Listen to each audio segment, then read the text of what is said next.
Okay, I'm here. Good evening. Hello to everybody watching. We're back for another reading from Virginia Giuffre. One sec. We're back for turn the volume off on that. I've got myself confused. Yeah, I'm back reading Virginia Giuffre's book, her memoir, Nobody's Girl. And we're up to chapter 21, A Person of Interest. So without further ado, let me shout out my regular viewer and Patreon member in the building. Austin, so good to see you on a live. I'm not very good at doing the chat and reading, but I haven't got much to say by way of intro tonight. Thank you again for the comments. Yeah, I really appreciate the engagement about this story with Virginia. And I think it's so many things she's referenced about how mental health is treated, what causes mental health in children, and how it's pretty much swept under the carpet. So, for that alone, I think it's a great read. And then we have this whole elephant in the room of the investment industry, the tech industry, the billionaires, conferences that he was flying in and out of. Again, which is just, we're literally living in the consequences of what they were planning back then, right now. So that is why I think this is a very important book, and it's important to get her story from her mouth. So without any more yapping, let me get started. Chapter 21, A Person of Interest. 2 years before Epstein and Maxwell tracked me down in Australia, the stepmother of a 14-year-old girl had called the Palm Beach Police Department and said she suspected that her child had been molested by a wealthy Palm Beach resident. It was March 14th, 2005, and across the world, I, oblivious to any goings-on in Florida, was about to get pregnant with Alex. The concerned woman told police she'd learned about the incident from another mother, who overheard the girl tell a friend that a 45-year-old man had paid her to have with him. The stepmother said she didn't know the name of the man, but she thought she knew the date, about 5 weeks earlier. Today, reading the 87-page incident report filed by the officers who investigated that first allegation, I recognized so many echoes from my own life. Echo number one was that the girl appeared to have been recruited by an older female, a community college student who picked up the 14-year-old in her truck and drove her to the man's mansion. Supposedly, the man has a lot of money and often has young girls come over to his house, the report says. The man starts with a massage. If he likes them, he keeps them around and does more. Thinking about what more meant gave me echo number two. The report says the incident in question led to the girl getting into a fight at school with a classmate who accused her of being a P word.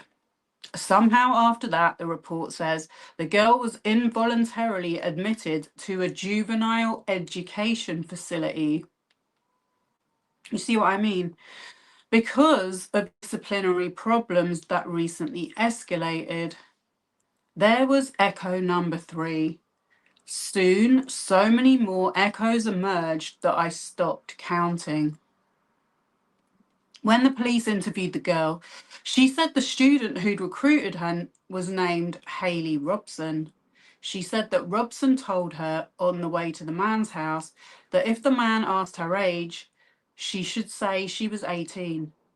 The girl recalled that the house they went to, 2 stories and painted pink, was on a dead-end street.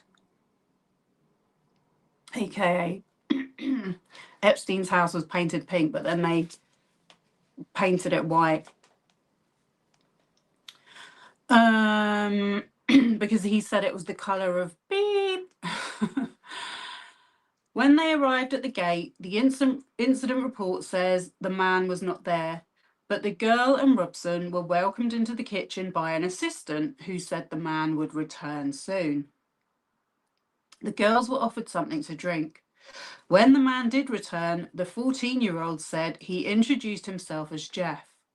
The girl recalled that Jeff had a long face and bushy eyebrows with greying hair. At this point in the interview, the incident report notes the girl became upset and started to cry. The girl said a young blonde woman she believed to be Jeff's assistant took her upstairs.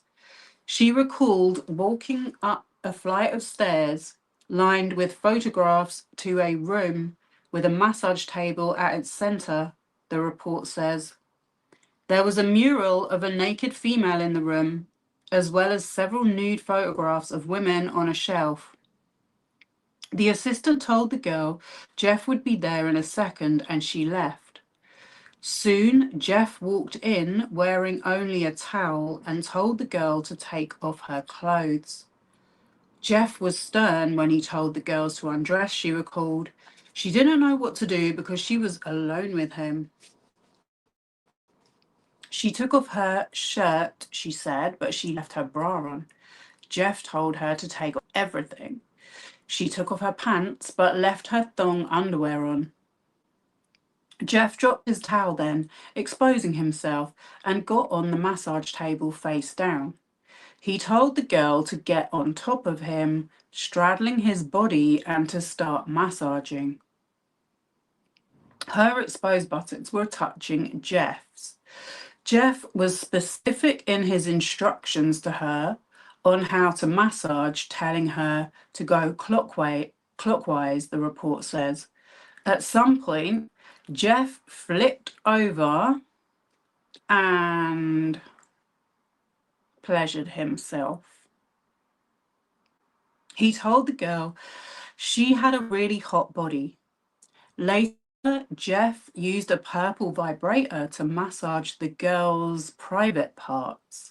Then he went to the bathroom where she believed he pleasured himself again. When he returned, he gave her $300. Before she left the house, he asked her to leave her phone number. 2 days after interviewing the 14-year-old victim, police officers showed her a photograph of Jeffrey Epstein in a photo lineup. She immediately recognized him as Jeff.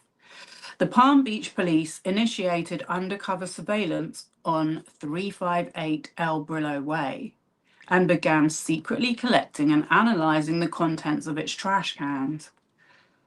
Among the items police would eventually find in Epstein's garbage, carbon copies of handwritten phone messages that chronicled a steady stream of girls who'd been coming to work at the house, a receipt for 2005 Amazon purchase of 3 books about sadomasochism.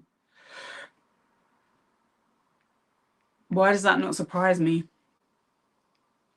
SM 101, a realistic introduction, slavecraft, roadmaps for erotic servitude, principles, skills and tools, and training with Miss Albanathi, a workbook for erotic slaves and their owners.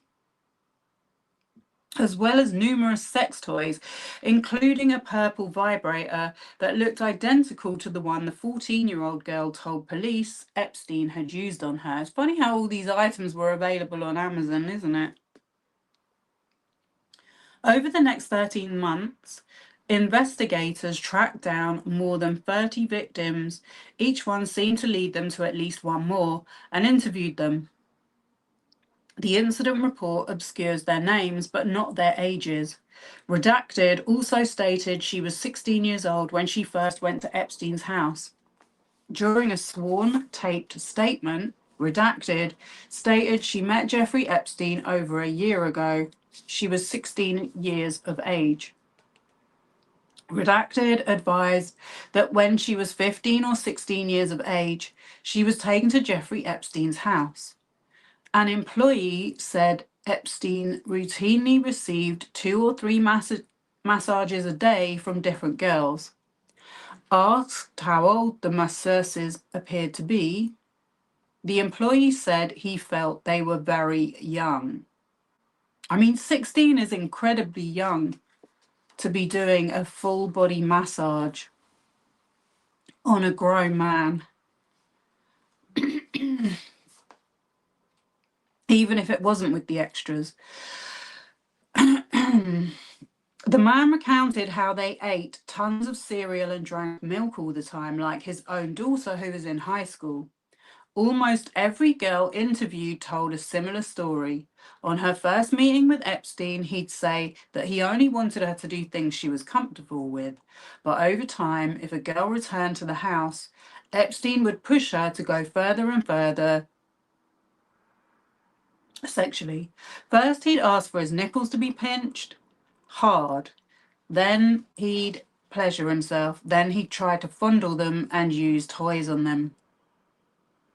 The incident report says he would pay them more if they brought their friends to him. He would pay them more to have intercourse with him, and sometimes would force girls against their will.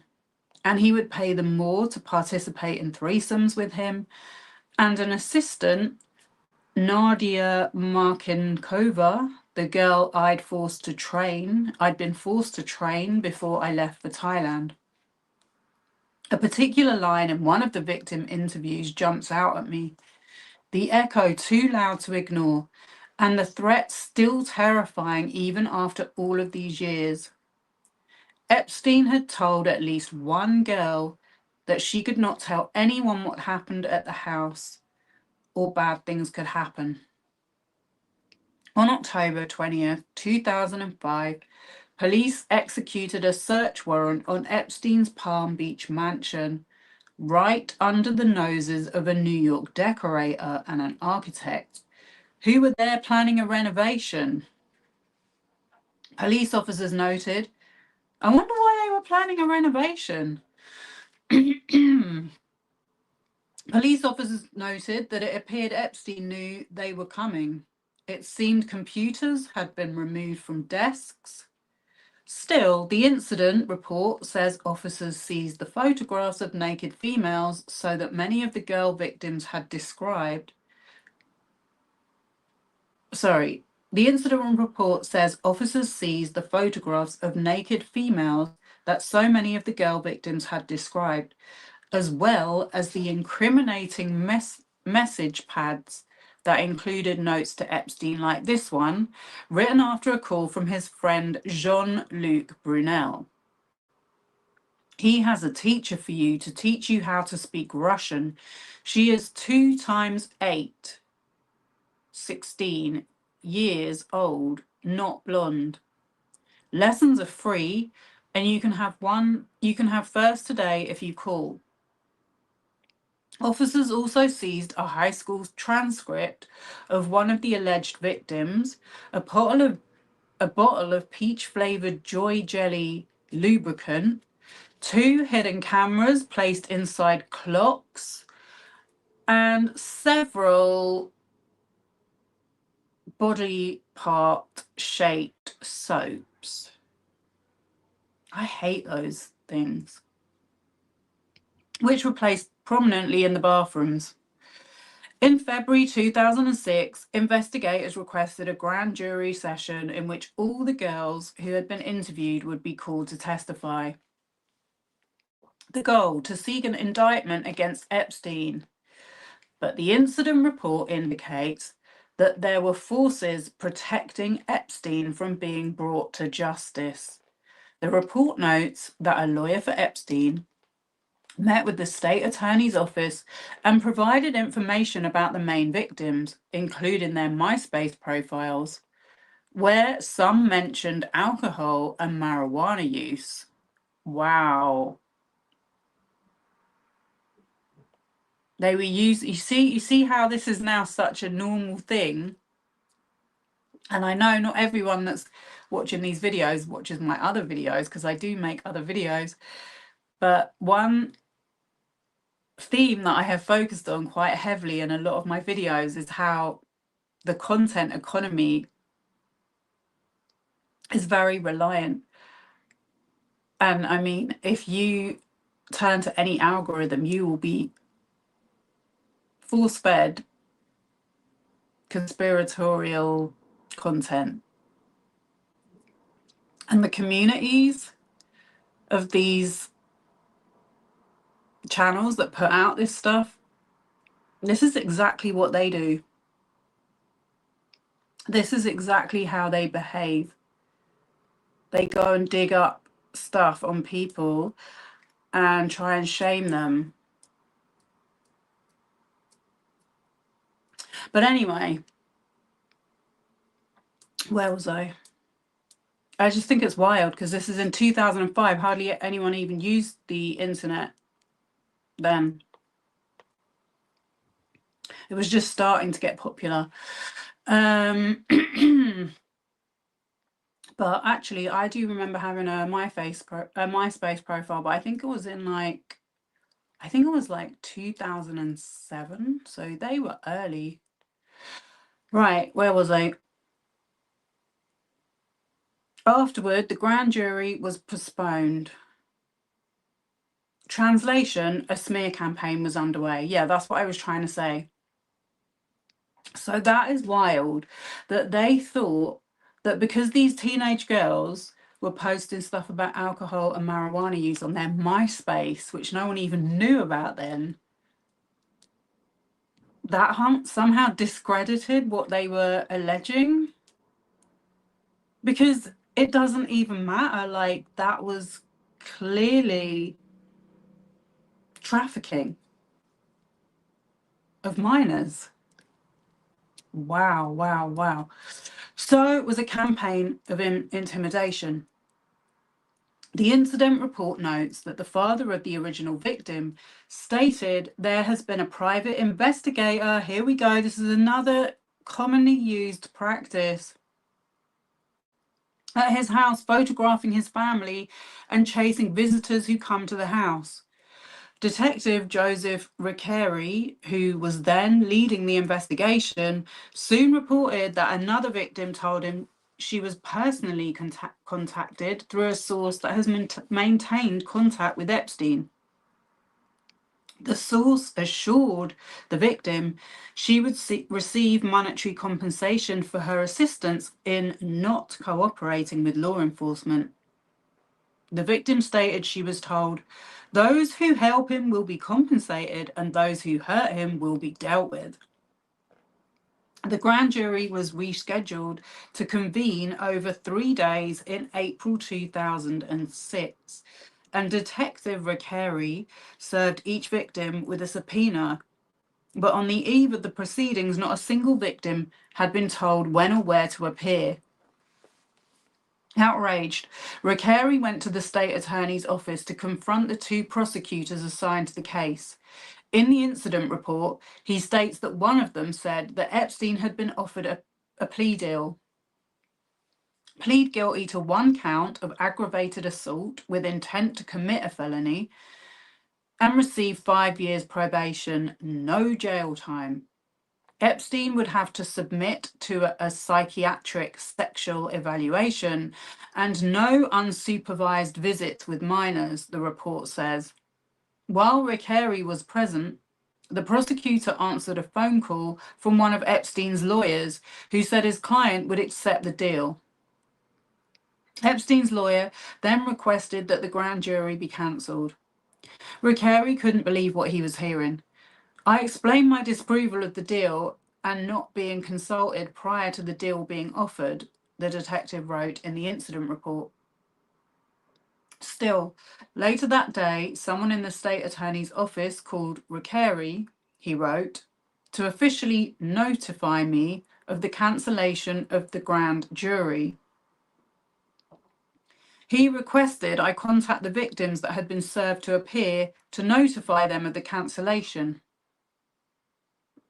Recarey told that person he wouldn't do any such thing since the state attorney's office had made that decision, he said. Someone there could handle contacting the victims. Recarey was pissed off. The incident report makes that clear. On May 1st, 2006, in apparent defiance of the prosecutors, he prepared 3 arrest warrant requests and submitted them to the Crimes Against Children unit of the state attorney's office. The one for Epstein sought a warrant for 4 counts of unlawful activity with minors and 1 count of lewd and lascivious molestation. The one for Epstein's assistant, Sarah Kellen, sought that she be charged with 4 counts of principal in the first-degree unlawful activity with certain minors and 1 count of principal in the first-degree lewd and lascivious molestation. Don't even know that word. The 3rd arrest warrant request was for Hayley Robson. It sought for her arrest for lewd and lascivious acts on a victim under 16. In July 2006, Jeffrey Epstein was arrested on only 2 state felony charges: procuring a minor for prostitution and solicitation of a unbelievable that you're calling an underage girl a sex worker. Unbelievable. In an official document. He was allowed to post a $3,000 bond and go home. The state attorney, Barry Crusher, had finally convened a Palm Beach County grand jury, but presented evidence from just 2 victims. The grand jury returned a single charge of felony solicitation, of prostitution. Sorry, it's a lot of long words for, we all know what they're talking about. To which Epstein pleaded not guilty in August 2006. That was the last straw for Recarey's boss, Palm Beach Police Chief Michael Reiter. Disgusted with the way Crusher and his prosecutors had botched the case, Reiter took his department's findings to the FBI. I knew exactly none of this in 2007 when Epstein and Maxwell called me out of the blue. I'd had just 5 years away from them, and I wasn't done recovering. Soon, though, my family and I would be swept into their maelstrom yet again. So when Epstein said he had the police department in his pocket, he wasn't lying. He wasn't lying. Let me have a little sip of water.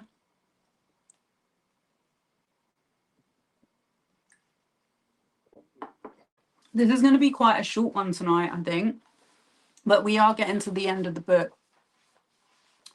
So there's probably going to be a couple more episodes to go. During the first, this is a new baby. He's a Tyler, chapter 22. During the first few months of Alex's life, I found my footing as a mother. I saw my job as keeping Alex healthy and safe in our well-protected den, and with every passing day, I got more confident that I was up to that task. But after Maxwell and Epstein's back-to-back intrusions, that confidence crumbled. The thought of the two of them tracking my family's location kept me up at night. Just like that, my former abusers had stolen my peace of mind. With Robbie away at work each day, I stopped leaving Alex alone even for a minute. When he napped, I sat in the rocking chair in his room, keeping watch. Robbie was worried too, not only about the danger Epstein and Maxwell posed, but also about my fragile psyche. He made the decision that we would stay with his parents in Sydney until our second child was born. We all had to cram into one of Nina and Frank's guest bedrooms, but we made it work. The next few months were a blur. Robbie organised a surprise baby shower. I got started on a second baby book, pasting in ultrasound photos and the obligatory bikini pic of me, the beaming, rotund mother-to-be.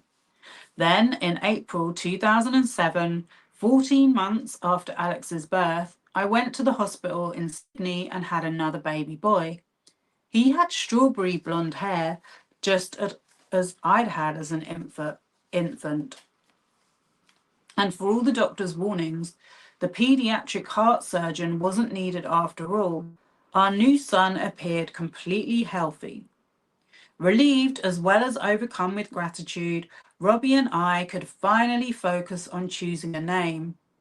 We'd been considering several, but now Robbie looked into our second son's dark blue eyes and exclaimed, "He's a Tyler," and that was that. Tyler Shane Guiffre, who smiled for the first time when he was just a few days old. Every parent says that. Brought happiness into our hearts again. I had my hands full with two kids, and we were on a tight budget since Robbie was the only one working, but we more than made the best of it. After we moved back home when Tyler was 3 months old, we got a kitten whom we named Sophie, who joined Champ in our ever-growing menagerie. We kept our weekly outings to Featherdale National Park, where at 4 months old, Tyler pet his first koala bear. At night, I held my boys close as I read them Curious George and One Fish, Two Fish, Red Fish, Blue Fish. When I needed a break, I let them watch Sesame Street and The Wiggles on TV. And Tyler developed a fixation on Thomas the Tank Engine. At 8 months old, Tyler started crawling, and soon I was finding train tracks everywhere I went. I'd be cleaning the house when I'd stumble over a vast toy transportation hub. "Boys," I'd call out to my sons, "how am I supposed to vacuum around this?" In April 2008, when Tyler turned 1, I answered a prompt in his baby book, "Describe a typical day," like this. Not much changes around here. We eat, sleep, poop, play, and do it all over again. But there was something else I didn't write down. I was beginning to worry about my youngest boy. Something wasn't right. I just sensed it. Tyler was crying all the time. As he learned to walk, we'd jokingly call him the drunken master because he wobbled and fell a lot. But it wasn't funny anymore. At times, it seemed like he had trouble focusing. At other times, like when he wanted to run straight into a swimming pool or attempt some other dangerous activity, I couldn't distract him from his goal no matter what I did. More than once, I'd had to jump fully clothed into bodies of water to save Tyler, even though I had been watching him like a hawk. How many cell phones had I ruined that way? One friend recommended I put Tyler on a leash. I balked at the thought, but eventually I gave in. A leash was the only way to keep him safe. At this point, Tyler was almost completely non-verbal. He'd indicate something he wanted with his eyes or by yelling when you touched it. Someone told me it wasn't uncommon for second children to talk later than firstborns did, something about the younger one letting the older one speak for them. But when Tyler began banging his head on the floor, I went in search of help.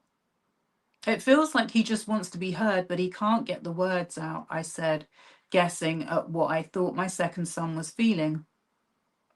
More than one doctor brushed off my concerns, treating me like a helicopter parent, but I didn't give up. Please, I said again and again, I just know there's something wrong.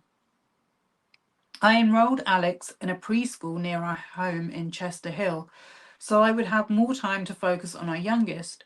Soon I was ferrying Tyler from speech therapy to occupational therapy, and Tyler and I became regulars at a sort of mommy and me for non-verbal kids. He'd play with other children. I'd sit with the other parents, mostly moms, and trade stories about what was and wasn't working for us. Some moms swore by special gluten-free diets for their kids, which I dutifully tried. Cooking a whole separate meal for Tyler was a hassle, but I was willing to do anything to make his life better. In Tyler's case, at least, special diets seemed to make no difference at all. So I eventually abandoned that, but there was nothing I wouldn't try. I took him to an alternative healer who practiced iridology, which looks for clues about a person's health by studying the irises of their eyes. We'd gotten him a helmet to protect his head, but he still got blisters from all the headbanging. Often he awoke in the middle of the night screaming, and he was utterly dependent on pacifiers to calm him down. On one particular hard day, another mother handed me an essay that she said had helped her. It's called Welcome to Holland by Emily Pearl Kingsley. And as I read it, sitting in a parking lot with Tyler screaming in his car seat behind me, it made me laugh and cry at the same time. When you're going to have a baby, it's like planning a fabulous vacation trip to Italy, it begins. You buy a bunch of guidebooks and make your wonderful plans. The Colosseum, the Michelangelo David, the gondolas in Venice. You may learn some handy phrases in Italian. It's all very exciting. After months of eager anticipation, the day finally arrives. You pack your bags and off you go. Several hours later, the plane lands. The flight attendant comes in and says, "Welcome to Holland." Holland is not what you signed up for. The essay, which Kingsley, a writer for Sesame Street, composed after her son was born with Down syndrome, explains. I'm supposed to be in Italy, you protest. All my life I've dreamed of going to Italy. But there's been a change of plans, and Holland is where you must stay. So you do. The important thing is that they haven't taken you to a horrible, disgusting, filthy place, the essay says. It's just a different place. Holland is slower paced and less flashy than Italy, but it has windmills and tulips and Rembrandts. Sure, everyone you know is coming and going from Italy. They're all bragging about what a wonderful time they had there. And for the rest of your life, you'll say, yes, that's where I was supposed to go. That's what I had planned. The pain of that will never, ever, ever go away because the loss of that dream is a very, very significant loss. But if you spend your life mourning the fact that you didn't get to Italy, you may never be free to enjoy the very special, the very lovely things about Holland. This made a lot of sense to me. I had initially felt sad that Tyler's behavior as a toddler wasn't like Alex's, but that was just me torturing myself with thoughts of Italy. I loved Tyler, and he'd taken us to Holland, I resolved to embrace where my second-born child actually was, not my fantasies of where another child might have been. Certainly, life didn't get easier right away. It was around this time that a cop car rear-ended Robbie, leaving him with 3 bulging discs. Suddenly, my husband was almost completely unable to help me with the boys. He couldn't bend over and pick either of them up without feeling excruciating pain. At times, I was so tired at the end of the day that I'd fall asleep midway through a Dr. Seuss book. One day at Robbie's parents' house, Alex was in the backyard picking figs from the tree and putting them in a bucket. I went in the house to wash my hands, but I must have dozed off on the couch for a minute because when I woke up, he'd eaten the entire bucket of figs.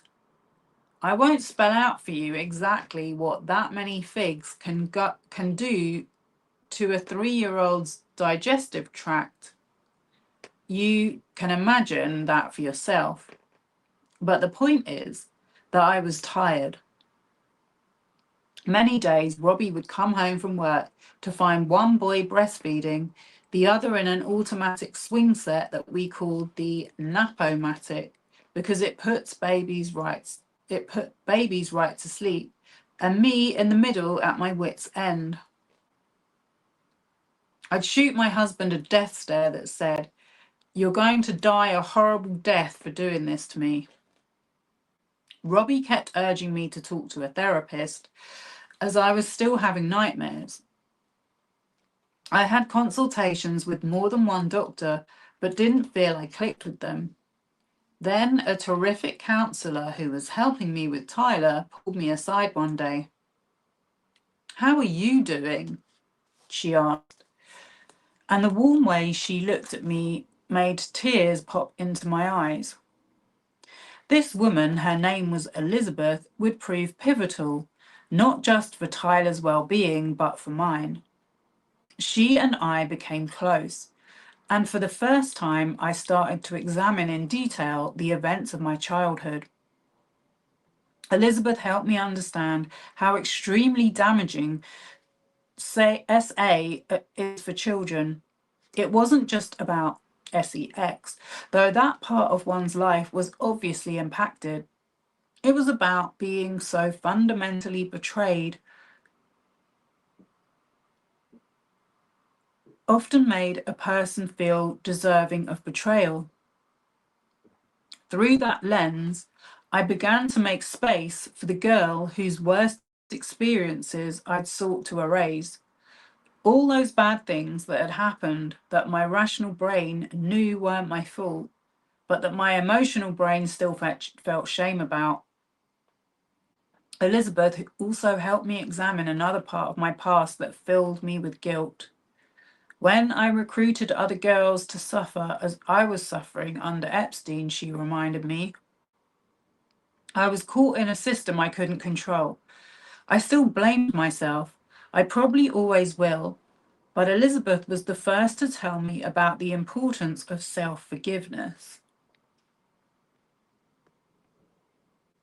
Around this time, Robbie made us an appointment with Petra, the woman who foretold our lifelong bond.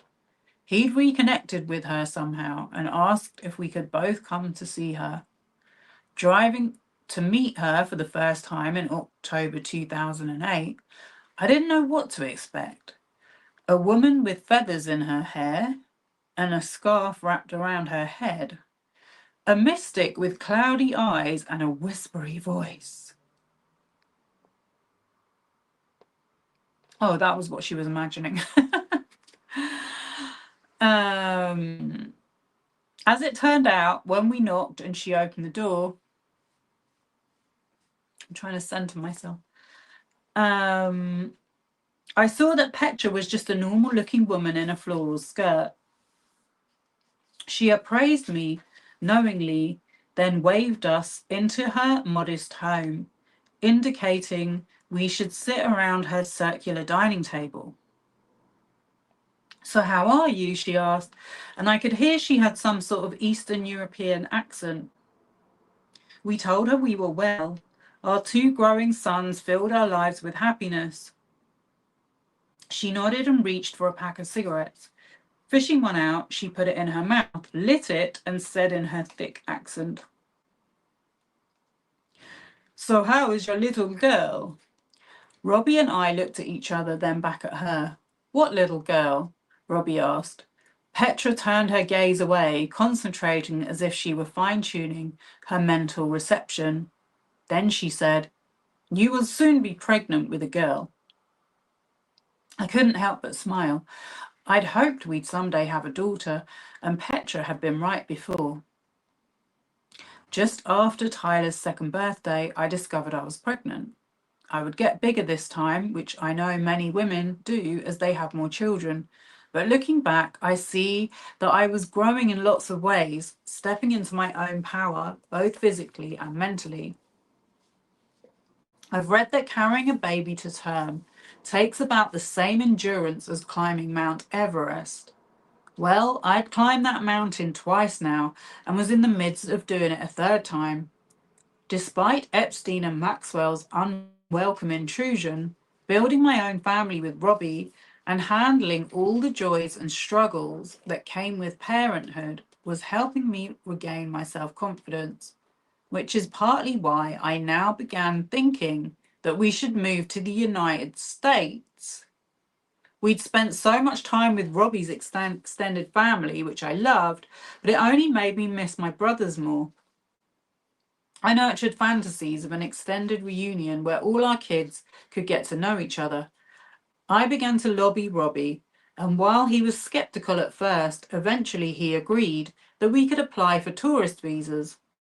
I was so excited that I began selling what little furniture we owned to prepare for the trip. But I had to change course when our visa applications were denied. Apparently, we had to prove that we had enough money in the bank to support our two children during the period we were in the United States, and our net worth was too low. We were staying put, at least for now. As expected, meanwhile, Epstein's shadow still loomed over our lives. In 2008, I'd received a letter from the US Department of Justice that said I was being contacted because I was an identified victim of a federal offense. There was an ongoing investigation into Epstein, the letter said, and apparently scores of women were receiving these letters. The letter included the name of a lawyer I was encouraged to contact. I thought this meant that Epstein was finally going to be prosecuted, but that was wrong. Unbeknownst to any of his victims, a year earlier, in September 2007, Epstein had entered into a secret non-prosecution agreement with the government, which cancelled a trial that had been tentatively set for January 2008. And in June 2008, more than 2 months before I would hear from the DOJ, Epstein had made an unprecedented plea deal.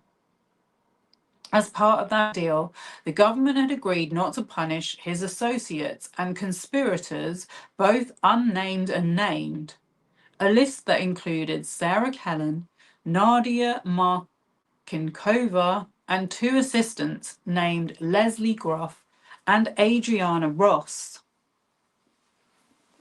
Finally, in return for his pleading guilty to 2 state charges, procuring a child for, I just can't believe they even have this as a charge,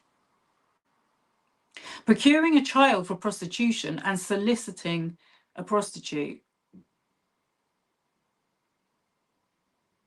I mean, I'm saying when a girl is underage, she should not be called that. Epstein was sentenced to 18 months in prison. You know what this reminds me of?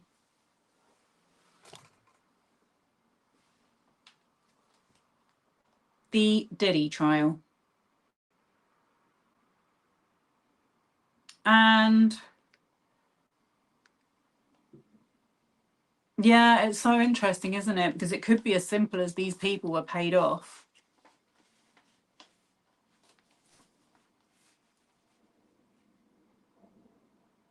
Or it could be that he used the names to say, well, I'm going to expose these names. I don't know. Well, I guess we'll never know.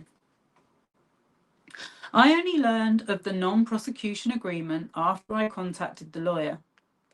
His name was Robert Josephsberg.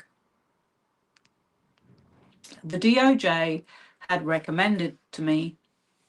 He and his daughter Amy, who was also a lawyer, interviewed me for months, and during that time I foolishly thought they were preparing me to testify against Epstein. Oh, there's no trial, they finally explained. The government made a deal, but there will be restitution. What you need to decide now is, what's your number? I didn't want money. I wanted justice. I told that to the Josephsbergs, but they said it was too late. I was outraged, an emotion I'd soon discover I shared with so many of the countless women and girls Epstein had harmed. While I'd initially been afraid to testify in public, I'd soon realized if I wanted to hold Epstein accountable, it was time for me to stand up. I now knew, and once I'd made that choice, I had warmed to the idea. But the Josephsbergs now said filing a civil lawsuit against Epstein was the only avenue left open to me. So I stepped back from revealing my name to the world. In May 2009, I filed suit under a pseudonym Jane Doe 102. My suit alleged that Epstein had a sexual preference for underage minor girls and made clear that I was one of them. The filing described my first encounter with Epstein and Maxwell and accused them of SAing, battering, exploiting, and abusing me. It said I believed I'd been recruited by Maxwell from Mar-a-Lago, Donald Trump's private sports club or whatever it is, in 1998 when I was 15 years old. I was mistaken about my age. Later, employment records obtained by other attorneys of mine would show I'd begun working at the spa 1 year later in 1999. Interesting. My suit said I'd been forced to satisfy Epstein's every sexual whim and that I was also required to be sexually exploited by defendants' adult male peers, including royalty, politicians, academicians.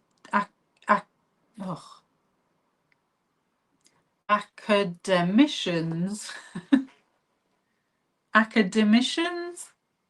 I think I'll just say academics, professors, businessmen, and others. As a result of all this, the suit said I had suffered and will in the future continue to suffer physical injury, mental anguish, humiliation, confusion, embarrassment, loss of educational opportunities, loss of self-esteem, loss of dignity, invasion of her privacy, separation from her family, and other damages. I mean, what about the psychological effects on her family? I think that is another thing that should be brought into consideration, especially as it appears that her son seems to have things going on. As I reread my lawsuit now, two lines stand out. Plaintiff has suffered a loss of income, a loss of the capacity to earn income in the future, and a loss of the capacity to enjoy life. These injuries are permanent in nature. Pause. I want to say something for a minute about this subject of trafficking. when there are minors and underage girls involved, because a narrative, particularly through my lifetime, my whole lifetime, only up until recently, a narrative has always been, it's in your household, whether it's on the news, whether it's in stories, that women sell their as they want money and they aspire to a lifestyle.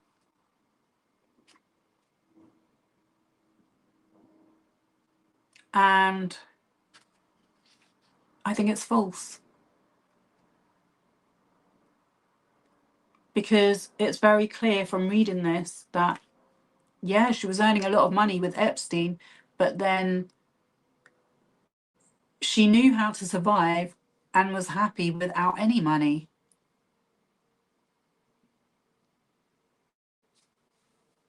And I'm sure that's the same for many, many women that go through this. Yet even up until the present day, that was the narrative that was presented at the Diddy trial about these women.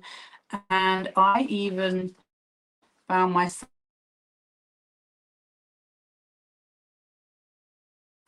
arguing with a friend,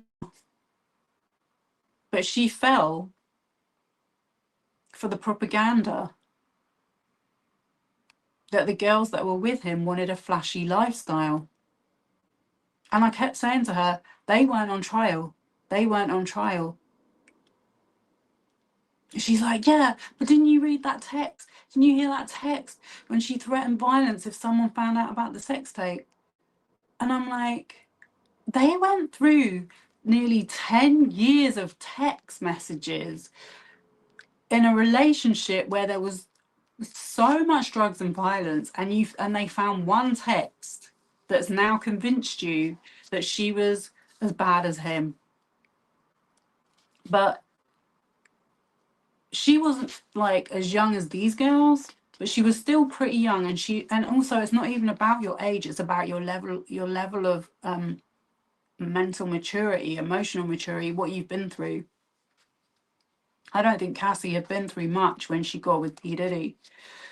But yeah, it's just really interesting to have this laid out, how a trial like this went on. Everything about Epstein's part was diminished, and everything was put onto his victims. It's actually heartbreaking.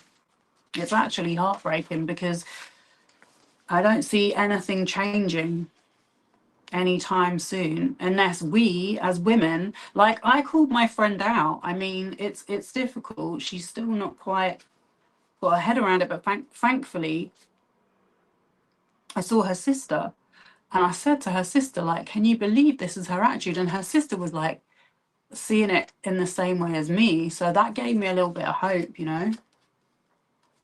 But anyway, I digress. In July 2009, Epstein was released from jail after serving only 13 months. He was placed on house arrest for a period of another year. It would later be revealed that for most of his jail sentence, he'd been allowed to go on work release to the office of a non-profit he'd newly created called the Florida Science Foundation. By the way, I used to think non-profit meant they didn't make a profit. But what you actually find out is they do make a profit. It's just the structure of the business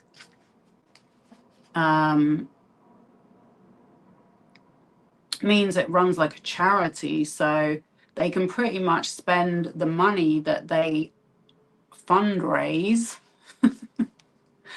on what they choose to, and still become a director. So yeah, there's that. Anyway,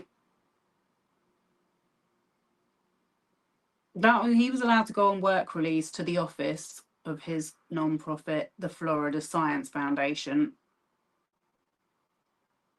And after reading this book as well, what I think about scientists, as delineated in a handwritten addendum to the non-prosecution agreement, he was permitted to visit this office up to 12 hours a day, 6 days a week.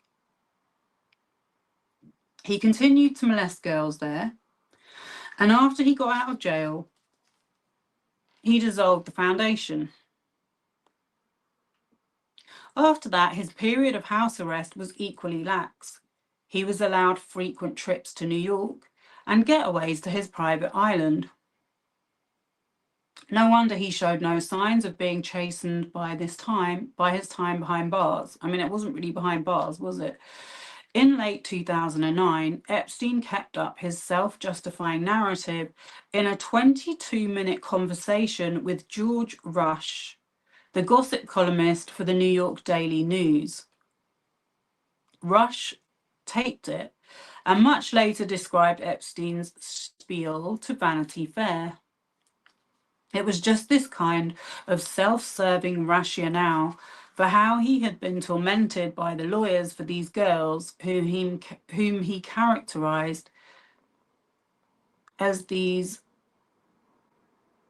pre-existing prostitutes and strippers who'd already been indoctrinated into the sex world. You see, that is the other thing. It's not so much about they want a flashy lifestyle. It's like, once you're in that world, what other choices do you have if you don't know how to operate on your own in another space?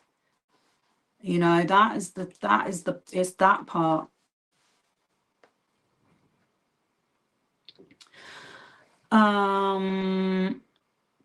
Rush said, you got the sense that he could adopt many masks. He played up his working class roots on Coney Island and how he understood that this was a good story that sold newspapers and how everybody hates a rich guy.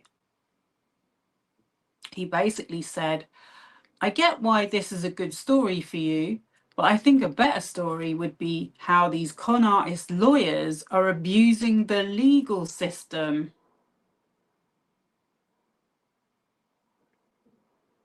He showed little remorse and no pity for his victims. So he's trying to say that the lawyers of the victims were abusing the legal system, or his lawyers were abusing the legal system. I don't get that. Had anyone asked me, I could have predicted that Epstein would remain free of remorse. I'd sure never seen him have any, but at least I didn't have to witness his self-satisfaction firsthand. My only contact with Epstein at this point was through lawyers. In November 2009, I agreed to a confidential settlement. The terms my lawsuit against him would be dismissed.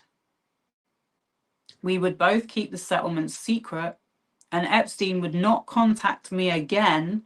And while he was not admitting that he'd violated any federal statutes, he would pay me $500,000.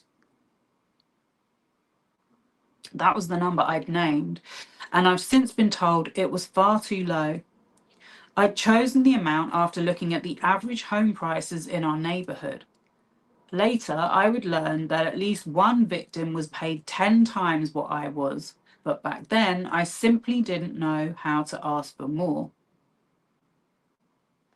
There are those who've criticized Epstein's victims for entering into confidential settlements with Epstein because they assert that allowed him to sweep his problems under the rug. People are particularly judgmental about our receiving money from him. My response to that is anger. The DOJ, not Epstein's victims, made the secret deal that ultimately let Epstein off the hook. In 2008, Alexander Acosta The U.S. Attorney for the Southern District of Florida approved the non-prosecution agreement behind closed doors without consulting with and while actively misleading Epstein's victims. Now, didn't he go on to become, I forget what his role was, but he had a government role.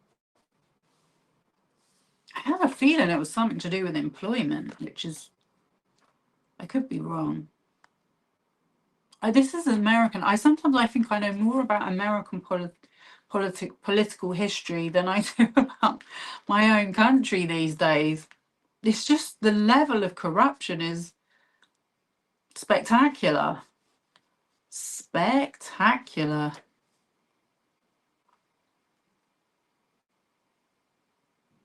But I 100% agree.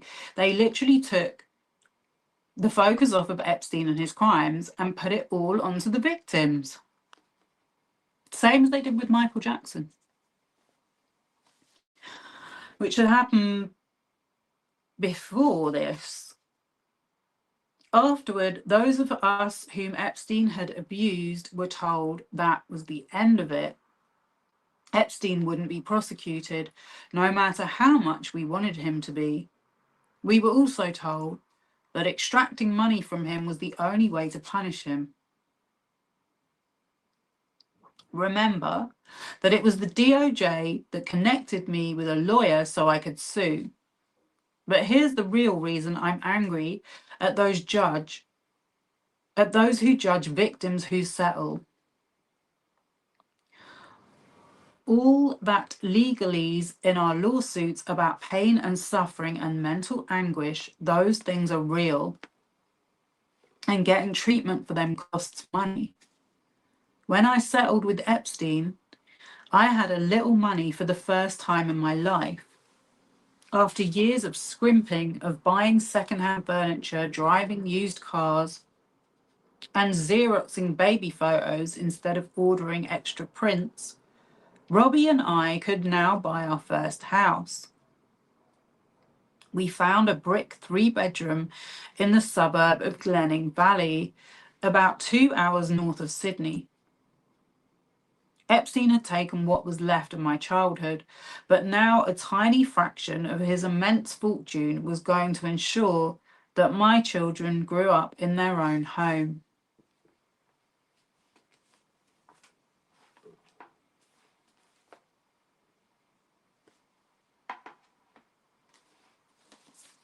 I'm going to do one more chapter. I hope everyone's enjoying it. I mean, not enjoying it, but you know what I mean. Chapter 23, My Very Own Princess. Convinced by Petra's prediction that our third child would be a girl, I set about decorating a nursery I'd dreamed of creating since I was a child. One wall was painted watermelon pink, and the crib was surrounded by fairies and teddy bears. In contrast to Alex and Tyler, who'd slept in borrowed bassinets and worn hand-me-down clothing. This baby had a mom who had the ability to splurge. Walking into a baby's store near our house, I told the sales clerk I was looking for everything princess. In January 2010, 7 days after my due date, we left Tyler and Alex with Robbie's parents and headed to the hospital so they could induce labor. The next morning at 2:54 a.m., Ellie Grace Guiffre was born. She had a lot of dark hair and bright blue eyes. When the midwife placed her in my arms, I burst into tears. My daughter was just that beautiful to me. 3 days later, we came home from the hospital, and in February, we moved into the new house we'd bought on 50 Bundina Road. At the age of 26, I was now a homeowner and mother of 3 with all my kids under the age of 4. Ellie came in to the world determined to take charge. When she got hungry or tired, she didn't cry as most babies do. She screamed in a way that sounded as if she were giving orders. You've definitely taken after the Guiffre side of the gene pool, I wrote in her baby book. Aye, you're 95% Sicilian, I'm sure of it. The loudest, most headstrong baby, just like Daddy. I breastfed her for just 3 weeks before it was too much on top of taking care of her older brothers. But that was okay with her. From the start, she was eager to grow up. Even as an infant, it seemed, she wanted to be seen as equal to her older siblings. When I put all 3 of them in the bathtub together and Alex and Tyler would help me wash Ellie's hair, she held court. She'd sit in the middle, not even half their size, and use her brothers' much bigger bodies to bolster herself. But if she set her sights on a particular bath toy, they both knew better than to deny her. When we battered around ideas for what to name her, I'd read that the Greek origin of Ellie meant shining light. That fit. She was impossible to ignore. I'd been eager to have a princess, but my daughter behaved like a queen. I know all parents think their babies are beauties, but Ellie really was one. She had impossibly long eyelashes and an impish smile, and as I held her in my arms, I realized I felt different becoming the mother of a girl. I adored my sons, but their births hadn't sent me on a trip down memory lane. Ellie's did. Looking at her, I could picture myself as the vulnerable girl I'd once been. I knew what could happen to Ellie because it happened to me.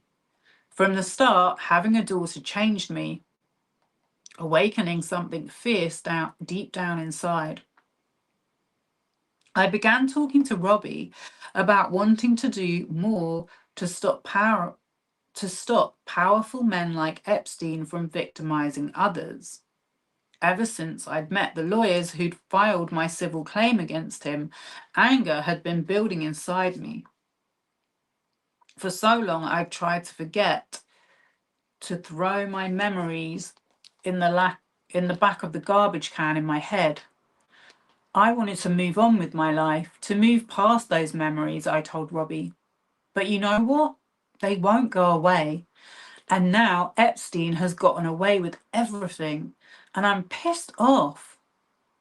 I wasn't sure what exactly one woman could do, but just as I discussed with the Josephsbergs, I was now talking to Robbie more and more about my stepping forward in some public way. We knew too well what some daughters were forced to endure. What could we, the parents of our own daughter, do about that?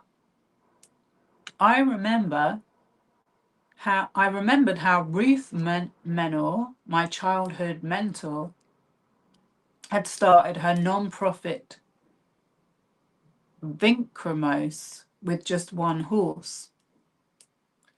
Could I create something like that, but for people like me? I don't think I read that bit, but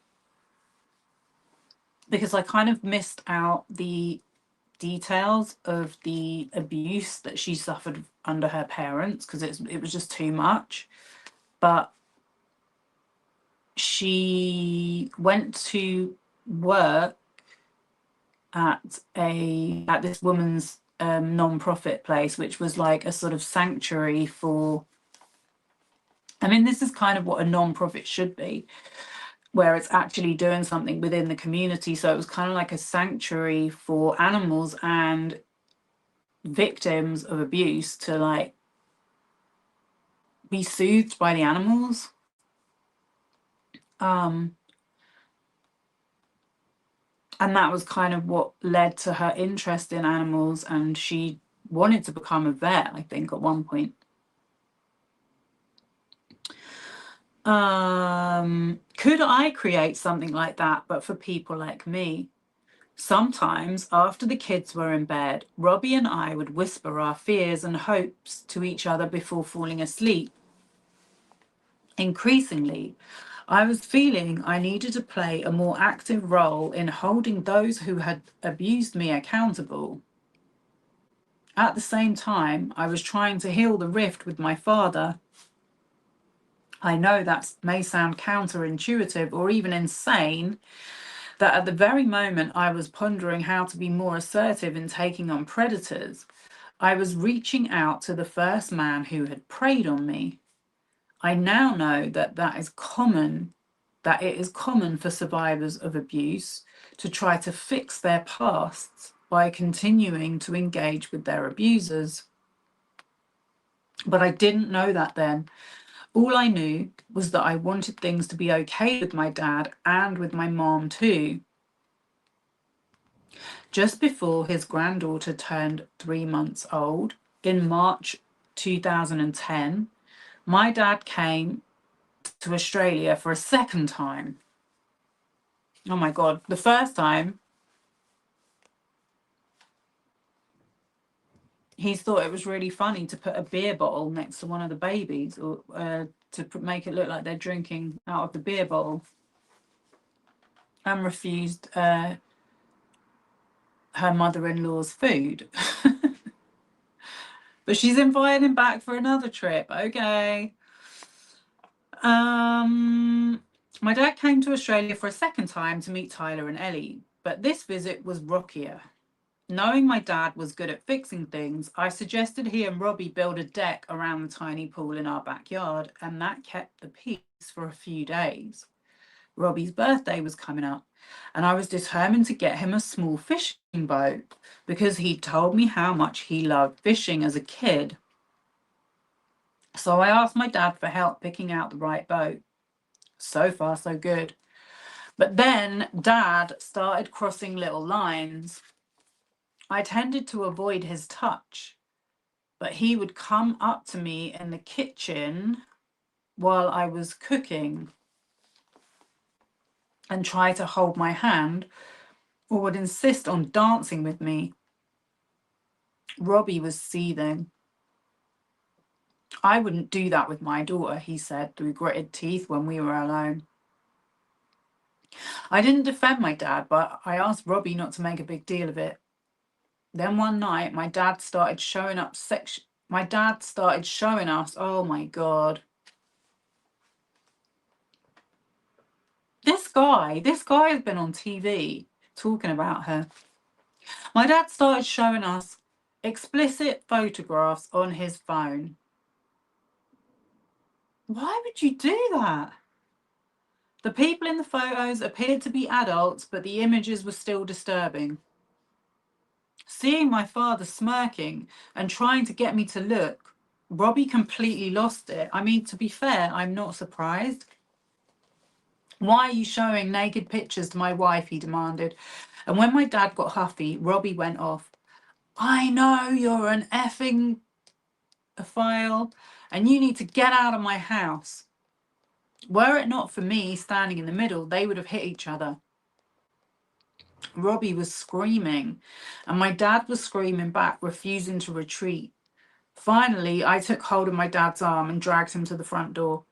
Robbie, please calm down, I begged. I will get rid of him. Somehow I got Dad in the car and drove him to a lake, 10 minutes from our house, where I knew there were cabins for rent. I booked Dad into a cabin and told him to stay put. I probably should have slammed the door behind me as I left for home, but I didn't. Instead, I promised to visit him again before his flight back to the United States. I paid to change his itinerary since he was leaving before he'd planned, and of course paid for the cabin too.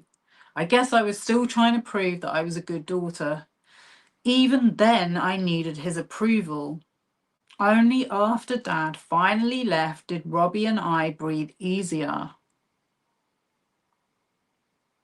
To commemorate Ellie's birth, Robbie had gotten a new tattoo on his ribs. An affirmation, he said, of the family we'd built. I'd watched him design it for months. At the top, just under his left armpit, were the words twin flame. Because we were a team, he said. Two large figures, a man and a woman, embraced below, yin and yang, he explained, and they were surrounded by fire. The flames signify the intensity of our love, Robbie told me, but also the hardships that test any relationship that is based on the truth. At the bottom of his rib cage, right above his waist, he'd added in beautiful script, "In love with Jenna G." Ugh. So she's got "I love Robbie" on her body, and he's got "In love with Jenna" on his body. Oh dear. I mean, look, I'm really trying to give him a chance. And to be fair, it sounds very, very volatile. I mean, honestly, I can completely understand why he lost it with that situation going on. But still, no excuses for beating a woman. None. Life went on. Every once in a while, I'd be reading the news or watching TV when I'd stumble across a name or face that I'd recognised. Numerous other well-known men who Epstein and Maxwell had forced me to service would pop up in my newsfeed. Almost as disorientating as when I'd see a photo in the newspaper of some other bold-faced name who hadn't abused me, but whom I clearly remembered meeting. Bill Clinton would be in the news.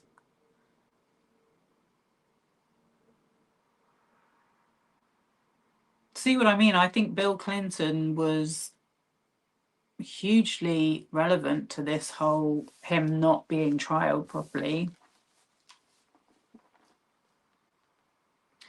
Travelling to Haiti with George W. Bush, say, to coordinate recovery efforts after a terrible earthquake, and I'd flash on the hard-to-believe fact that once, in what felt like a former life, I had actually met this man who'd served as a commander-in-chief. Unbeknownst to me, meanwhile, a journalist named Sharon Churcher had begun trying to determine the identity of Jane Doe 102, the pseudonym I'd used in my civil suit against Epstein. First, she reached out to a Florida attorney named Brad Edwards, who was representing several of Epstein's victims. Edwards had figured out my identity because my name appeared repeatedly on various pieces of evidence he'd collected. He also knew from his sources that I'd been lent out for sex with others. In his 2020 book, Relentless Pursuit, My Fight for the Victims of Jeffrey Epstein, Edwards wrote that he believed that because I'd travelled extensively with Epstein and had been trafficked broadly by him, I held the key to unlocking another level of Epstein's depravity. He wanted to speak with me, so he passed along the few leads he had to Churcher. If some dogged reporter was willing to take a chance travelling across the world to knock on her door, he wrote, I was happy to share what I knew. Oh gosh. Churcher, who worked for the British tabloid newspaper The Daily Mail, was nothing if not dogged. See, here's the thing, the Daily Mail, you're very interested in travelling around to meet the victims, aren't you? But what about the actual perpetrators? What about actually reporting on the facts? What about investigating that part? Maybe we wouldn't be in these messes. First, she tracked down Tony Figueroa, who was then living in Georgia. Tony told her my father's name and where he thought Dad resided in Florida. My father had temporarily returned to California at this point, but Churcher eventually found him. She called and left a phone message, which Dad then passed on to me. Discovering that a reporter wanted to hear my side after all this time was at once validating and terrifying. Robbie and I had been talking for months about what my role could be if I shared my anonymity and spoke out against Epstein and Maxwell. More and more, I thought I was ready. I had done so much healing, and I thought other victims of SA, those hurt by Epstein and Maxwell, of course, but also by others too, might benefit from hearing what I'd experienced and how I'd survived. Also, I was furious about how small a price Epstein and his crew were paying for what they had done. And yet I hesitated. I'd worked so hard to build a life that wasn't tied to Epstein and Maxwell. I was still afraid of them and the other abusers they had enabled. Unsure whether I could go through with an interview, I sent Churcher an open-ended email. Hi Sharon, I wrote on February 4th, 2011. My father, Sky Roberts, informed me of your call and I thought I'd send you my contact details so we can get in touch. Churcher called right away, and from the start she has said my voice sounded shaky but determined. We were speaking off the record, and I warned her I might never switch from off to on. She said she understood. Even as she kept pressing me, she asked about how I'd been recruited into Epstein's world and probed for other details about my experience with Epstein and Maxwell. But it was clear she was particularly interested in which of their friends I'd been forced to have with. In my lawsuit, I'd referred to Epstein's adult male peers, including royalty, because Churcher worked for a British tabloid. Anything royal was catnip to her. Who, she asked, was that a reference to? Prince Andrew, I said. Do you have anything to back this up? She asked. I'm not sure, I replied, but I think I still have a photo of him and me together. That was all Churcher needed to hear. She booked flights from her home in New York to Sydney. From there, she rented a car and drove 90 minutes to our front door. She said she didn't sleep during the entire 24-hour journey because she worried I wouldn't be able to find the photograph I'd mentioned. But her jet lag evaporated when I greeted her at my front door with an envelope that I'd stashed in one of our bookcases. Inside were several snapshots from my time with Epstein and Maxwell. The photo of Prince Andrew with his arm around me was among them. Churcher had asked me over the phone to write down what I could remember of my time with Prince Andrew, and I gave those handwritten pages to her when she arrived. Then she and I sat outside in the backyard and began talking. I was still on the fence about whether I would give her permission to use the material I was sharing. Wow, you were taking a risk. But I suppose, 2011, there was some degree of ethics left then, I guess. I figured I'd tell her what I knew and she could tell me what interested her the most. While much of the chronology was disturbing to talk about, it felt good to lift the veil on so much that had been hidden. Churcher had brought about 40 photos of various men in Epstein's circle, and she asked me which ones had abused me. I've always been a visual person, by which I mean that my mind attaches to images more than it does to words. Being presented with these photos then felt surreal. Some of the men were utter strangers to me, but my abusers' faces I recognized instantly, as if I'd seen them yesterday, and I pointed out several. Churcher acted like a friend who cared about me. I felt as if I could trust her. On one of our days together, I remember we went to the Crown Plaza Hotel in Tarragou, where Churcher was staying, and met up with the photographer Michael Thomas. He took about 30 frames of the Prince Andrew photo, front and back. He also took several portraits of me posing at a nearby park.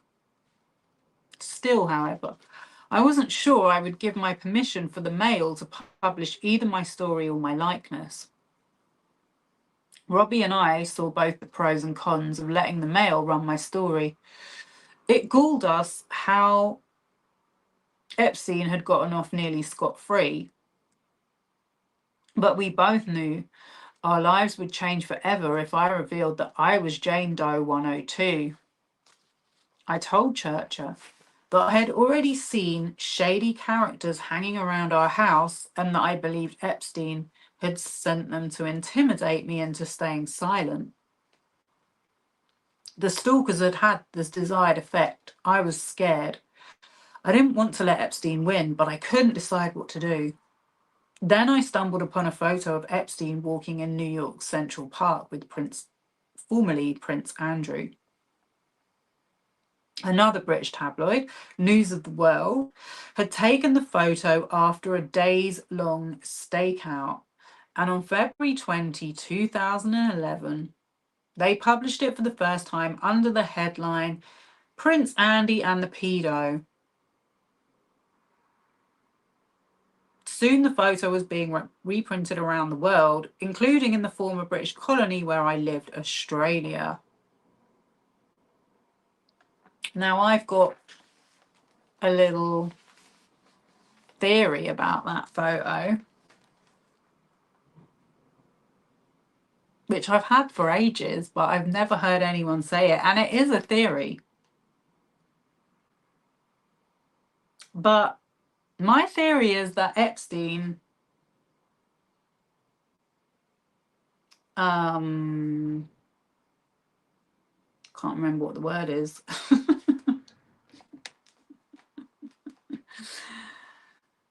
Epstein told the photographer, or Epstein set that up for the photographer. That's what I think. I don't think anyone's ever said it, but it just makes sense to me. It was a security picture for him.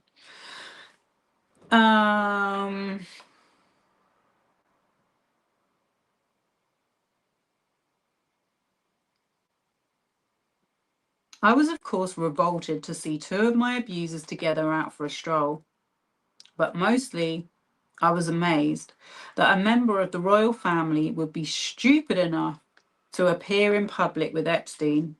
Exactly. He knew how stupid he was. And that picture was literally like a security ticket for him.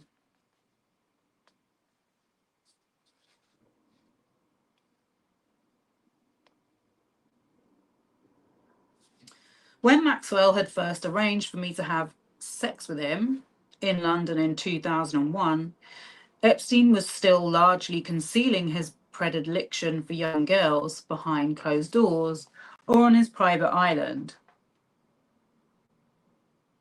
Yeah, maybe he was, but I don't think he was, because Trump knew. He was like, he likes the young girls like me, and that was way before 2001. But by 2011, everyone knew that Epstein, though he'd gotten off with a light sentence, was a convicted offender. Seeing this new photo of Prince Andrew at Epstein's side made Randy Andy seem even more arrogant to me. The Central Park photo had been taken during a 4-day visit I hate calling him Prince Andrew, had paid Epstein at the end of 2010. A 4-day visit. And he came up with, oh, it was the honourable thing for me to say goodbye to him in person. Who spends 4 days saying goodbye to someone? The prince stayed at Epstein's Manhattan townhouse, where Epstein had even thrown him a party, which I also read a squib about. A powerful publicist named Peggy Siegel had helped wrangle the guest list, which included the CBS News anchorwoman Katie Couric. Really?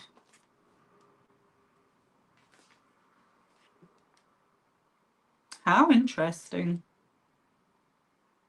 The comedian Chelsea Handler, the talk show host Charlie Rose, the Good Morning America co-anchor George Stephanopoulos,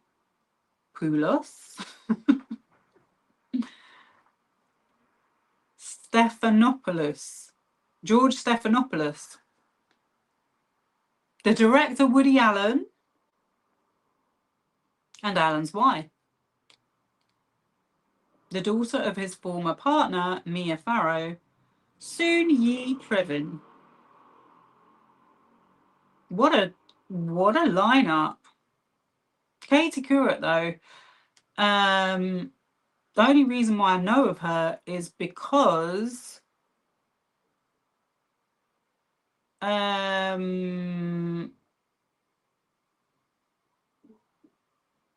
of who did her PR.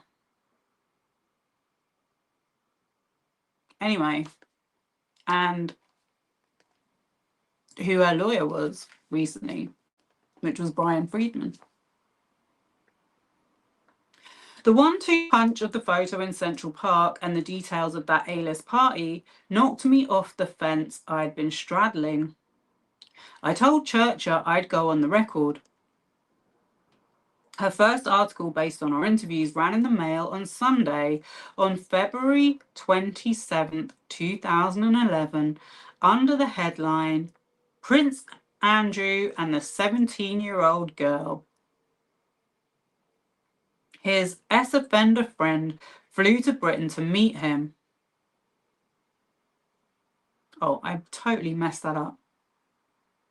Prince Andrew and the 17-year-old girl, his ex-offender friend, flew to Britain to meet him. I mean, that is exactly what happened. That article made clear that I was Jane Doe 102 and accused Epstein of trafficking me to several unnamed men. A well-known businessman whose pregnant wife was asleep in the next room. Do we know who that is yet? A world-renowned scientist, a respected liberal politician, and a foreign head of state. So we know that was Ehud Barak. But stopped short of explicitly including Prince Andrew in that list. I told Churcher all the details of my time with him, but the Mail's lawyers worried they'd be sued if she included them.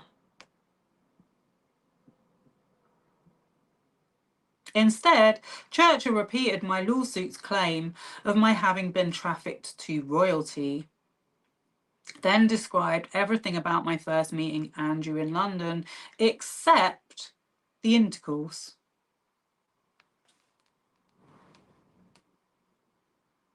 Oh, I didn't see there's a footnote here. This is about his little gathering that he had in his Manhattan townhouse. Only later would it become clear that Epstein had been shunned by at least one powerful person. He'd previously wooed Donald Trump. Honestly, they are doing such a PR job for Donald Trump in this book. It's unbelievable. So far, she's said she's completely trying to let him off the hook. I mean, that thing about the birth date was very sus. In their 2020 book called The Grifters Club, Trump, Mar-a-Lago, and the Selling of the Presidency, journalists Sarah Blasky, Nicholas Nehamas, Caitlin Ostroff, and Jay Weaver reported that Trump ended Epstein's membership at Mar-a-Lago and banned him from visiting in October 2007 after Epstein hit on the teenage daughter of another member. I'm sure he'd done that several times. But I guess he picked the wrong one.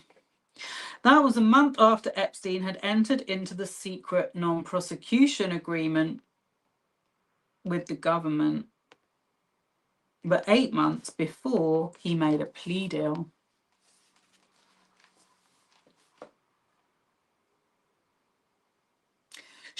Okay, back to the chapter. I guess she'd figured the Mail's subscribers could read between the lines. You know who else could read between the lines? Blogs. Gossip blogs. Churchill also noted I'd met the prince a second time in Manhattan and a third time in the Caribbean. Alongside the article, the Daily Mail published the photo Epstein had taken of the prince and me. I see. So what she's saying is they couldn't say they could have very easy, could they not? I don't know, but could they not have said in court documents it was disclosed that happened without opening themselves up for defamation? Because isn't this news? Isn't this fact? Isn't this court document evidenced? I mean, this is the thing. It's all about the gossip. Okay. I accepted $160,000 for the use of that photo. Wow, that was the best money she ever spent buying that disposable camera. And agreed that I wouldn't talk to anyone else for 3 months. Later, after the Daily Mail syndicated the photo, I received about $4,000 more. Today I understand what I didn't then, that taking money from a tabloid publication for an interview or for use of a photo discredits the story, even if it's entirely accurate. That part. The fact that I received that Daily Mail payment has been used against me repeatedly to undermine the truth of my story. I've been cast as a person who made things up for profit, when in fact I naively thought that being paid for telling your story was typical. I've never been paid for an interview again. You know, that's what happened in the O.J. Simpson case as well.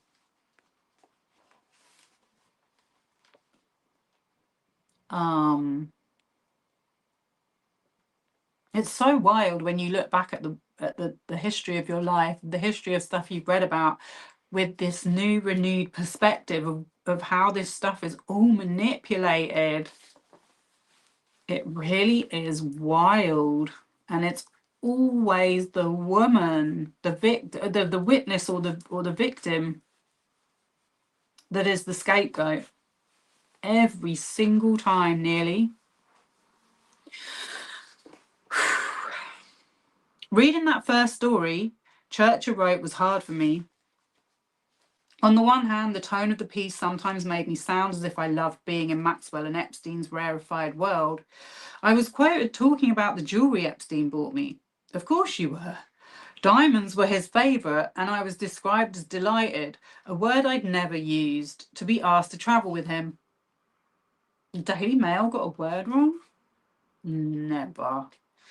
At one point, Churcher quoted me as having said, I was a paedophile's dream, which is a spicy soundbite, I guess, but something I would never say.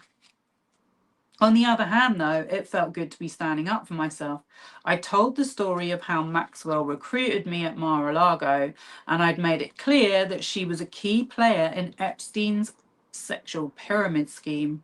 Calling out Epstein and Maxwell after so many years felt a little like flinging open the windows to air out a musty, foul-smelling room. I hoped it might do some good. Speaking about the recent photograph of Epstein and the Prince in Central Park, I told Churcher, I'm appalled. To me, it's saying we are above the law. Talking to Churcher was my first attempt to try to bring these people back down to earth with the rest of us. Several days later, the Daily Mail published a second story based on my interviews with Churcher. The headline, Teenage girl recruited by paedophile J.E. reveals how she twice met Bill Clinton. Right away, the article noted that I had never been lent out to the former president, but I guess the Mail found it newsworthy simply that I'd witnessed Epstein and Clinton together. Yeah, I think politics comes into this as well, to be honest with you. We all know what side the Mail is on in that regard, and always has been. Well, anyone from the UK does. Jeffrey had told me that they were good friends, I'm quoted as saying. I asked, how come? And he laughed and said he owes me some favours. The story also named other well-known acquaintances of Epstein's, including Senator George Mitchell, then President Obama's Middle East peace envoy, and Ehud Barak, then Israel's defense secretary. Oh, so it has already been made public that. I just don't remember hearing about it. Not recently, anyway. Not until this book was written. Barak's spokesman confirmed to Churcher that Barak did attend several small functions in Mr. Epstein's home in New York, not on a private jet for an hour. The story also mentioned that I'd met Alan Tipper Gore while in Epstein's company, as well as Naomi Campbell. Well, we've all seen that picture. And Donald Trump. The article was something of a grab bag of random facts, but it featured some of the portraits Church's photographer had taken of me next to a stock photo of Clinton. After the two Daily Mail stories ran on March 9th, 2011, Maxwell issued a statement through her publicist denying the various allegations about her that have appeared recently in the media. I bet she was absolutely fuming. She must have been doing her nut. The statement called all the allegations abhorrent and entirely untrue. Epstein remained silent. The British tabloids are fiercely competitive with one another, so despite the fact that Churcher had omitted my married name from her reports, soon other reporters tracked me down, paparazzi too. In fact, the media frenzy was so crazy that after Church's first story broke, Robbie and I had to get out of town, taking the kids to stay in a rented bungalow farther north. They still found me eventually, but I told everyone no thanks. I'd have my say for the time being. Churcher and I were still in touch though, and she urged me to consider writing a book about my life. But she was like, I can put you in touch with a publisher I know. The idea appealed to me, and somehow, while running around after our 5-year-old, our 4-year-old, and our 1-year-old, I managed to start writing a draft. Eventually, I completed a 139 typewritten manuscript I titled The Billionaire's Playboy Club, in which I told some but not all of my story. I didn't reveal that my father had abused me, for example, and I fictionalized parts of the narrative because Church had told me if I did so, I couldn't be sued. Oh, interesting. Oh, that was entirely false.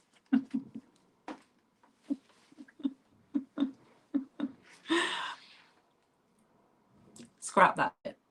That was entirely false, I now know.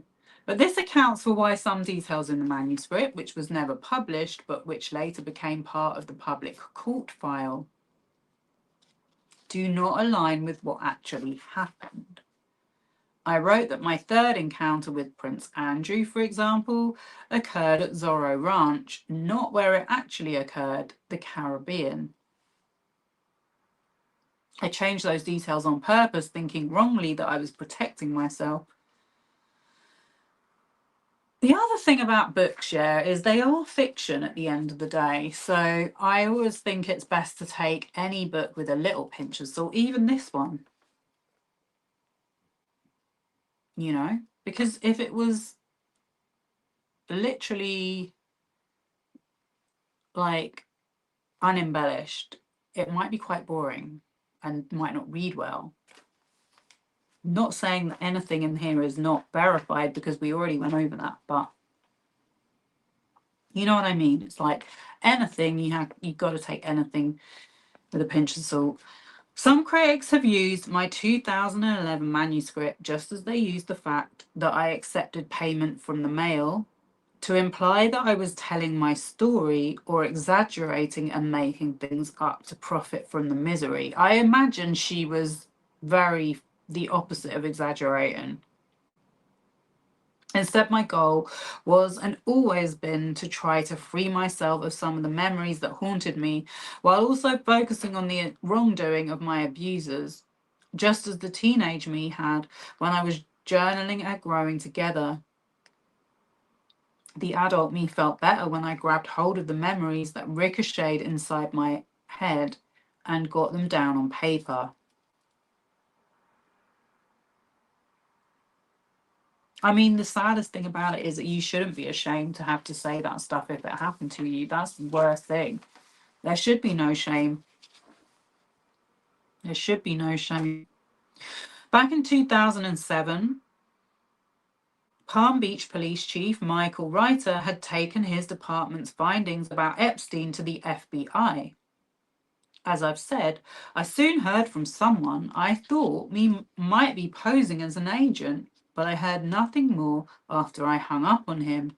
Now, 4 years later, the Daily Mail story about me led the Bureau straight to my door. On March 17th, 2011, the FBI interviewed me for the first time about Epstein at the US consulate in Sydney. The meeting lasted several hours. I wanted to help the investigators, but it was a stressful experience. It was difficult for me to talk about all that I'd experienced in one sitting. I got through it, though, sometimes tearfully. Like Churcher, the FBI agents showed me photographs of men's faces and asked me if I recognized any of them or had been trafficked to any of them. Again, I identified several men who had abused me. Robbie insisted on being by my side during the interview, which was both a plus and a minus. As always, he made me feel safe, but when I described being passed around from man to man to man, my husband got almost as upset as I was. At one point, as the line of questioning got more and more detailed, Robbie completely lost it, lashing out at the federal agents. "You sick perverts," he yelled. "Do you really need to know every effing thing that happened in each and every room?" I mean, it is a point. It is a point. Like, where do you draw the line? It's like, it should be just he abused teenagers. That is it. We have the evidence for that. That is it. Get him off the street, get him locked up. But they really, I don't know, I don't understand that part of the justice system. Like, anyway, I tried to calm him down. "Robbie, they have to ask all their questions," I said. But when I mentioned, even in tiny details, Robbie hadn't yet heard. He was gutted. "You may wonder why I'd kept things from him, but the truth was that at a certain point in our marriage, he said he didn't want to hear about my time with Epstein. He didn't want to hear more about my time with Epstein. Now, though, he felt blindsided. "Why didn't you tell me those things before?" he asked when we got home from the consulate. "Because I don't want you to know every awful fact." So I guess he's found out about the R wording and the bondage. "I didn't want you to know every awful fact," I told him, stroking his head. "When you close your eyes and go to sleep, or when you look at me across the kitchen table, or when we are making love, I don't want you to see some of the things I see." Robbie was fuming. "I don't need you to protect me," he said. "I need you to be straight with me." But I was adamant. "Robbie, at the end of the day, I'm your wife, and I'd like to remain your wife." By which I meant, if you let me leave out some things, we will both be happier. The day after the interview, 2 FBI agents came to our house, where I handed over 20 photographs taken during my time with Epstein and Maxwell.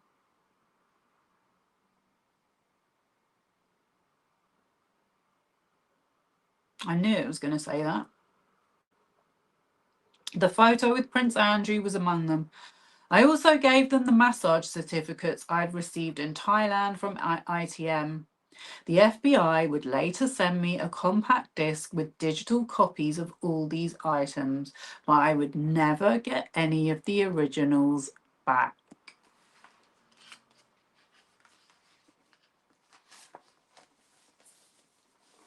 Is anyone surprised by that?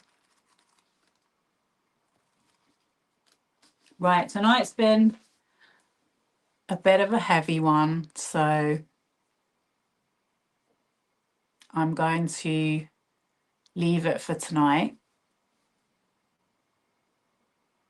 Thank you for sharing this experience with me, and please try to enjoy the rest of the evening. Really interested to hear your comments. I know I find this stuff very difficult to not respond to, so I apologize if anything I have said makes someone feel uncomfortable. But I'm genuinely interested to know what other people think. And yeah, I think this should be like a safe space for people to express themselves. I've had my channel for like a little bit over a year, and generally we've not really had any trouble here. So I'm gonna say not really had any trouble there. We've had a couple of weirdo comments, and that's about it.